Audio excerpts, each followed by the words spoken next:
పిచ్చి మొద్దు, పంతులు గారేమైనా బ్రహ్మంగారా చెప్పిందల్లా జరగడానికి కాదు కదా? లేదు సంజయ్, ఆయన మాటలు విన్న తర్వాత నాకు చాలా భయం వేస్తోంది. ఒకవేళ పొరపాటున అది కనుక జరిగితే నా పరిస్థితి ఏంటి సంజయ్? నేను తట్టుకోగలనా? నా వల్ల కాదు.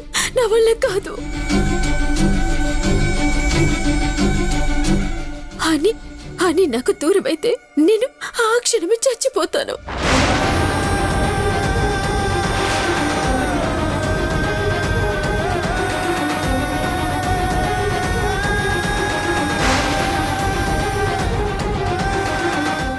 ఏమన్నావు? చచ్చిపోతావా? చంపేస్తాను నిన్న మాట అన్నావంటే.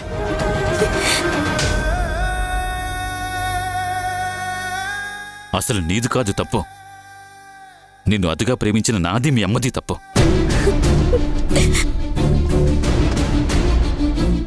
నువ్వు పిల్లని కనను అన్నప్పుడే భర్తగా నేను, తల్లిగా మీ అమ్మ నిన్ను మందలించి పిల్లల్ని కనడానికి నిన్ను ఒప్పించి ఉండాల్సిందే.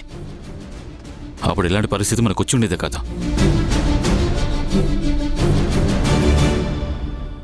మన ప్రేమకు గుర్తుగా మన బిడ్డ మనకు పుట్టుంటే ఎవరో వస్తారు, మనం ప్రాణంగా ప్రేమించిన వాళ్ళని తీసుకెళ్తారనే భయం మనకుండేదే కాదు కదా.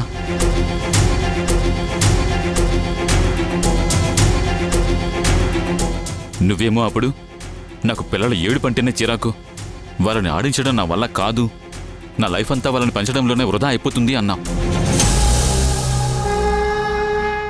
ఇప్పుడేమో పాప లేకపోతే బతకలేను అంటున్నావు. ఇప్పుడైనా మించిపోయింది ఏం లేదు నీర్జా, మనం కూడా ఒక బిడ్డను కందాం.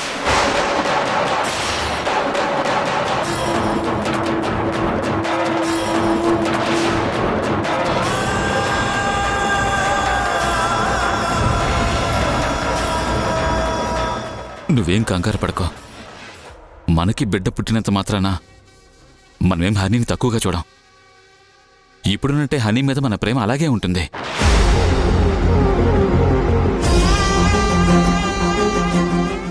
ఏమంటావు చెప్పు? సంజయ్, ఇప్పుడు దాని గురించి వదిలే. ఎందుకు వదిలేయాలి చెప్పు?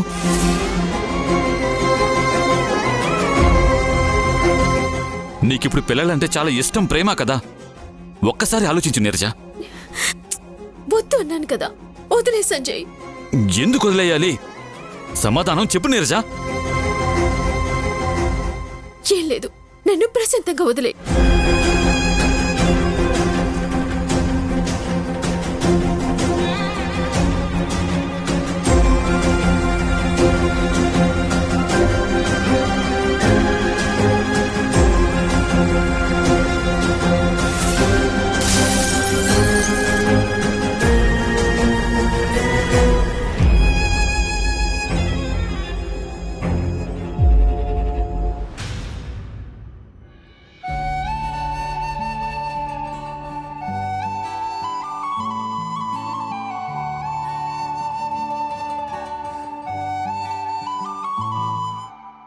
కానీ పాపను అలా చూస్తూ ఉండలేను. పాప ఆనందంగా ఉండటం, బోసి నవ్వులు నవ్వడం నాకు కావాలి. అందుకోసం నేనేమైనా చేస్తాను. నీ దగ్గర ఎంత ఆనందంగా ఉంటుందో నా దగ్గర కూడా అంతే ఆనందంగా ఉండాలంటే నేను ఏం చేయాలి?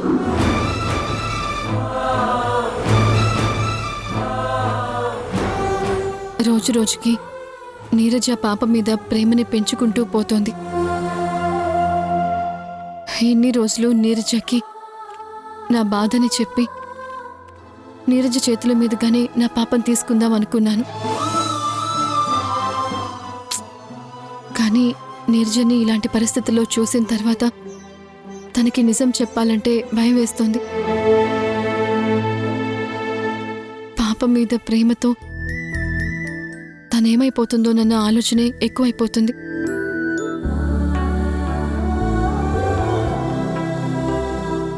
ఒకప్పట్లా నీరజ ఉండి ఉంటే నేను వెంటనే నా పాపం తెచ్చుకునేదాన్ని. పాపం నీరజ అమాయకురాలు, మంచిది. అలాంటి నీరజతో ఇన్ని రోజులు నువ్వు పెంచుకున్న ప్రేమని మర్చిపో అని చెప్పడం ఎలా? అలా అని నా పాప నేను దూరంగా పెట్టుకోలేను. ఆ రాక్షసి ఊర్మిళ నీడలో నా బిడ్డ పెరగడానికి వీల్లేదు. ఎలాగైనా సరే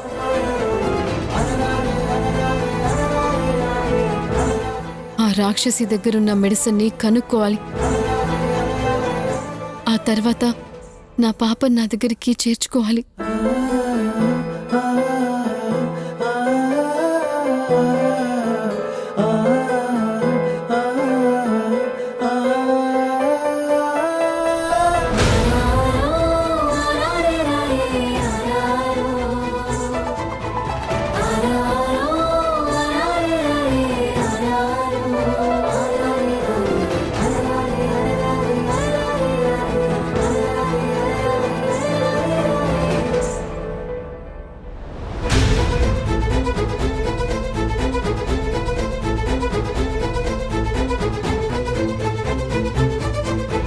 మనసంతా పూసేటి ఓ హాయి నువ్వమ్మ, కన్నీరే తుడిచేటి ఆ చేయి నీదమ్మ, పంచిస్తే పెరిగేటి ప్రేమంటే నువ్వమ్మ, నీ ఊపిరే నాలో ప్రాణంలా ఉందమ్మ. నా నిదురకే నువ్వు ఎలయ్యావు, నా కోసమే కలలెన్నో కన్నావు, ఓ కంచెలా నా కాపలున్నావు, నీ కొంగులో దాచి లోకాన్ని ఇదేంటి?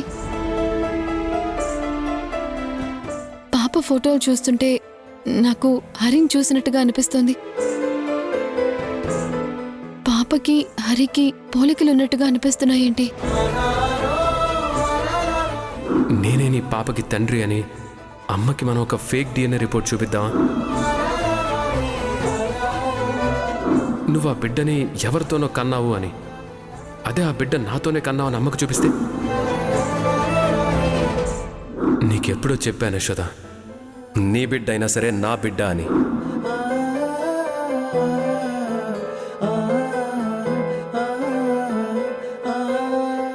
హరి ఫేక్ DNA క్రియేట్ చేసి నా బిడ్డని తన బిడ్డ అని చెప్తానన్నాడు. బహుశా అందుకేనేమో పాపలో తన పోలికలు నాకు కనిపిస్తున్నాయి.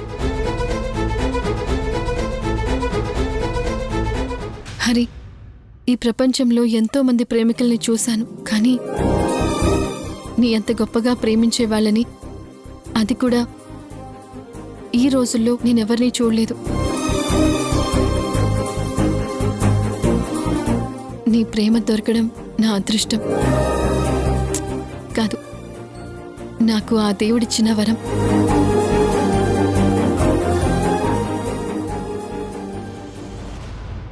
అమ్మా, అమ్మాయి జాతకం క్షుణ్ణంగా పరిశీలించాను.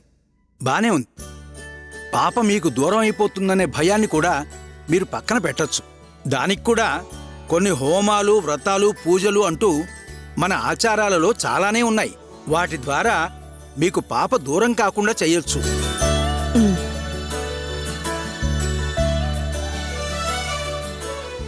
నిజం చెప్పండి పంతులు గారు, నేను బాధపడతానని మీరు అలా చెప్తున్నారా, లేకపోతే నిజంగానే పాప నాకు దగ్గర అవుతుందా?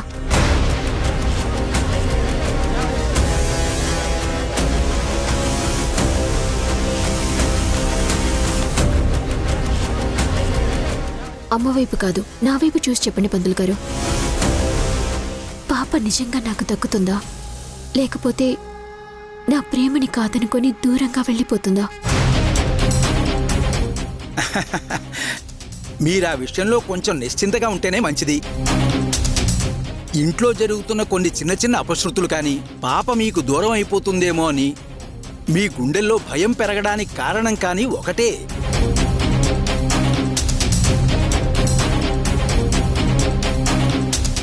పాపకి మీరు జరిపించవలసిన కొన్ని ఆచారాలు జరిపించలేదు.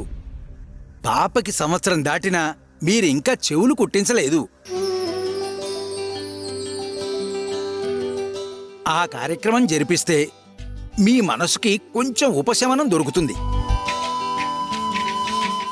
అలాగే పాపకి మీకు మధ్య దూరం అయిపోతుంది. మీరంతా ఆనందంగా ఉండొచ్చు.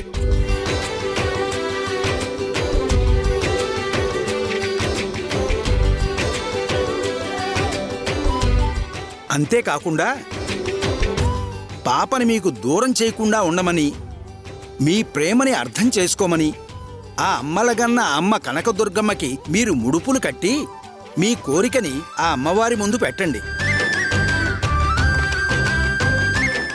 ఆవిడే మీ కోరిక నెరవేరుస్తుంది. అలాగే పంతులు గారు, అలాగే చేస్తాను. వెంటనే మీరు చెప్పినట్టు పాపకి చెవులు కుట్టించే ఫంక్షన్ కూడా ఏర్పాటు చేస్తాను. సరే అమ్మా, ఇక నేను వెళ్ళొస్తాను. అలాగే పంతులు గారు. ఆ, వస్తానండి.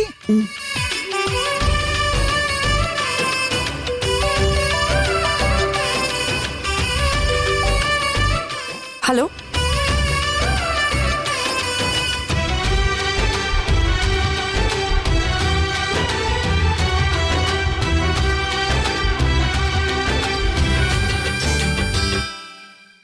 నిర్జా, పంతులు గారు చెప్పారు కదా, చెవులు కుట్టించే ఫంక్షన్ చేస్తే అంతా సెట్ అయిపోతుందని. ఇంకా నువ్వెందుకు బాధపడుతున్నావు? నాకు రోజు రోజుకి నేను చూస్తుంటే భయమేస్తుంది, జాలేస్తుంది. నువ్వు పాప గురించి ఆలోచించి ఆలోచించి ఏమైపోతావో అన్న టెన్షన్ నాలో ఎక్కువైపోతుంది. నిన్ను పాపని ఖచ్చితంగా ఏ దేవుడు వేరు చేయడు. అంతా మంచే జరుగుతుంది. నువ్వు బాధపడకు.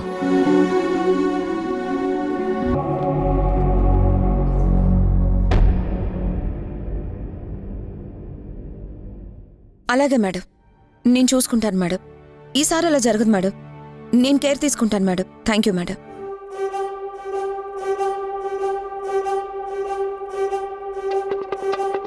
అమ్మమ్మ, అమ్మని చూడు, అమ్మకి దెయ్యం పట్టినట్టుంది. గుడ్లేసుకుని అలాగే చూస్తుంది. ఏయ్, ఈ మాటలేమో ఎక్కువయ్యాయి, చదువేమో తక్కువయింది. అయినా నేను ఇలా కాదే. కర్రేది? కర్ర తీసుకుని 4 తగిలిస్తే గాని నువ్వు దారికి రావు. నిన్ను దేవకి,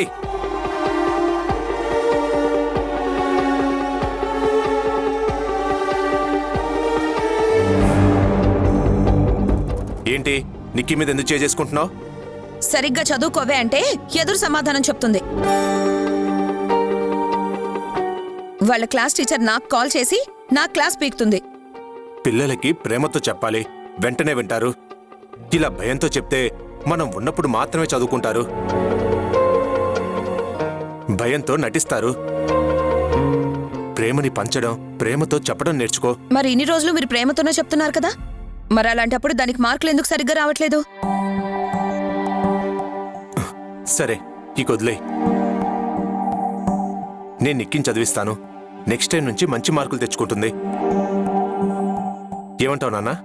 అలాగే నాన్న, నెక్స్ట్ టైం నేను మంచి మార్కులు తెచ్చుకుంటాను.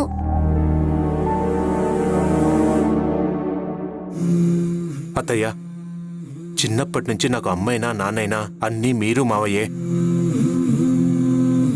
నన్ను చేరదీశారు, పెంచారు, అన్నీ చేశారు. మీరంటే నాకు రెస్పెక్ట్ ఉంది. మీరు మంచి మనసుతో అర్థం చేసుకుంటారనే నేను ఒక నిర్ణయం తీసుకున్నాను. ఏంటి మధు అది? ఇది మా అమ్మా నాన్న ఫోటో. ఈ ఇంట్లో పెట్టుకుందాం అనుకుంటున్నాను. అందుకే పెద్దవాళ్ళు కాబట్టి మిమ్మల్ని పర్మిషన్ అడుగుదామని. అందులో ఏముంది మధు, ఏం పర్వాలేదు. నీ ఇష్టం వచ్చిన చోట ఫోటో పెట్టుకో. నాన్న, ఒకసారి ఫోటో ఇవ్వు, నేను ఓపెన్ చేస్తాను. తాతయ్య నానమ్మ ఎలా ఉంటారు? నేను ఇప్పటిదాకా చూడలేదు కదా. లేదు నిక్కి, ఇది నువ్వు కాదు, మీ యశోద అత్తయ్య ఓపెన్ చేయాలి. ఇది మీ అత్తయ్యకి సర్ప్రైజ్. అయితే ఓకే నాన్న, అత్తయ్య రాగానే ఓపెన్ చేద్దాం. దేవకి, యశోద ఇంట్లో లేదా? లేదండి, బయటికెళ్ళి చాలాసేపు అయింది. నాన్న, అదిగో అత్తయ్య వస్తుంది.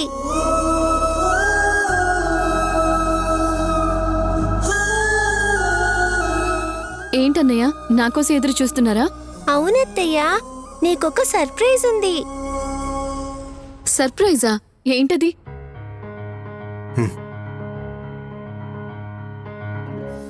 ఓపెన్ చేయ యశోదా.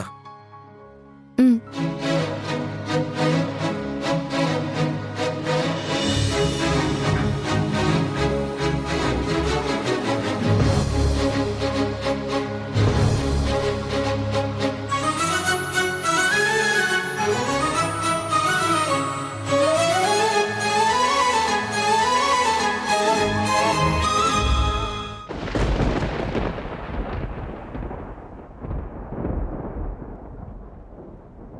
మరలా నన్ను కలిసా బాల్యంలోకి నడిచా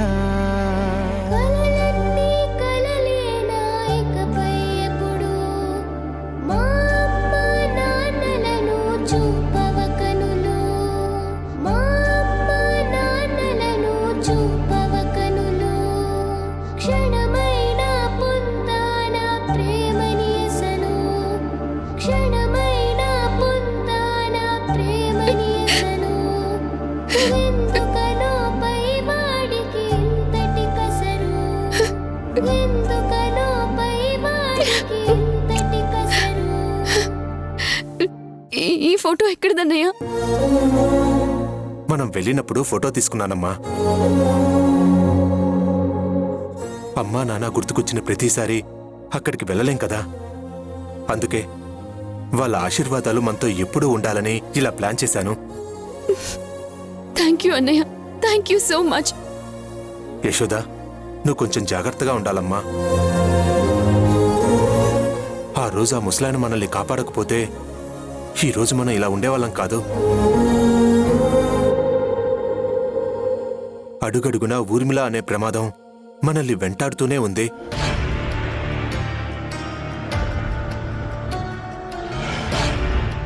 ఇప్పటికే ఎన్నోసార్లు ఆ ఊర్మిళ చేతిలో చావు నుంచి నువ్వు తప్పించుకున్నావు. కొంచెం జాగ్రత్తగా ఉండమ్మా. అన్నయ్య, నువ్వే అన్నావు కదా అమ్మా నాన్న ఆశీస్సులు ఉంటాయని. బహుశా పైనుండి వీళ్ళే నన్ను కాపాడుతున్నారేమో. వీళ్ళు చూసుకుంటారులే అన్నయ్య. అత్తయ్య, ఆ ఫోటో ఇటువ్వు. తాతయ్య నానమ్మని నేను కూడా చూడాలి.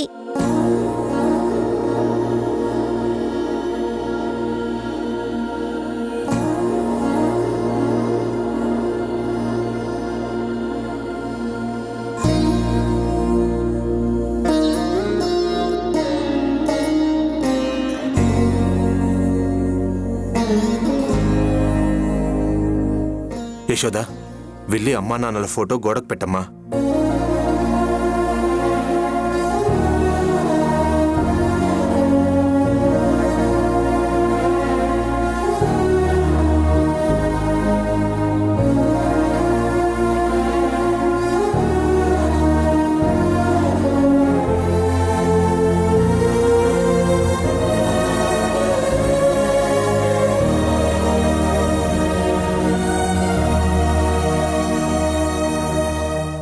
హనీ, ఇదిగో. సరితా, పాపకి డ్రెస్ ఎలా ఉంటుంది? అది ఈ కలర్ పాపకంత బాగోదేమోలే.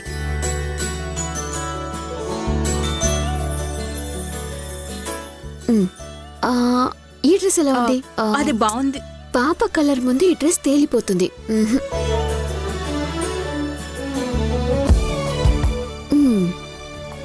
ఈ డ్రెస్ ఎలా ఉంది సరితా?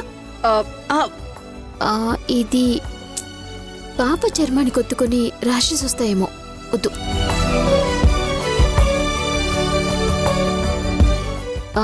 ఇది ఎలా ఉంది సరితా? మేడం, నేను ఆన్సర్ చెప్పేలోపు మీకు మీరే ఆన్సర్ చెప్పేసుకోకండి. ఈ డ్రెస్ చాలా బాగుంది, మెత్తగా కూడా ఉంది. పాపకి వేద్దాం. పాపా పాపా, ఈ డ్రెస్ ఎలా ఉంది? నచ్చిందా? నీకు ఈ డ్రెస్ బాగా సూట్ అవుతుంది.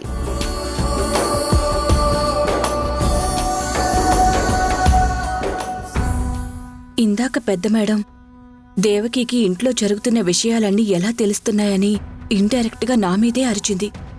మేబీ నా మీద మేడంకి అనుమానం వచ్చినట్టుంది. ఆ అనుమానం పోయేలాగా ఇప్పుడు నేను ప్రూవ్ చేసుకోవాలి. దేవకి మేడం గారిని పిలవద్దు మేడం అని నీరజ మేడం గారికి చెబితే రేపొద్దున్న పెద్ద మేడం నన్ను అనుమానించినా సరే, లేదమ్మా దేవకిని పిలవద్దని సరిత చెప్పింది అని నీరజ మేడం నాకు సపోర్ట్గా ఉంటుంది.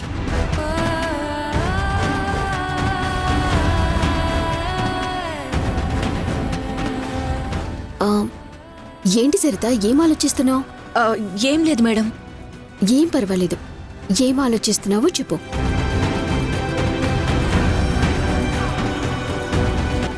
ఏం లేదు మేడం, ఈ విషయం మీకు చెప్తే మీరు ఎలా రియాక్ట్ అవుతారో అని నాకు అర్థం కావడం లేదు. ఏం పర్లేదు, ఏ విషయమైనా సరే నాకు చెప్పు.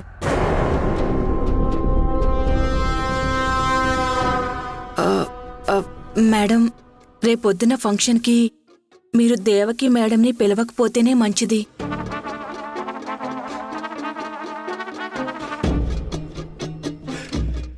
ఎందుకు ఆ మాట అంటున్నావు? పర్టికులర్గా దేవకిని ఎందుకు వద్దంటున్నావు? ఏం లేదు మేడం, దేవకి మేడం వచ్చిన దగ్గర నుంచి పాపని తనే ఎత్తుకుంటుంది. పాప మీ దగ్గర ఉండడం లేదు. పాప మీ దగ్గర ఏడు పాపకుండా దేవకి మేడం దగ్గర ఏడు పాపితే మీ మొహం చిన్నపోతుంది. అది చూసిన పెద్ద మేడం చాలా బాధపడతారు.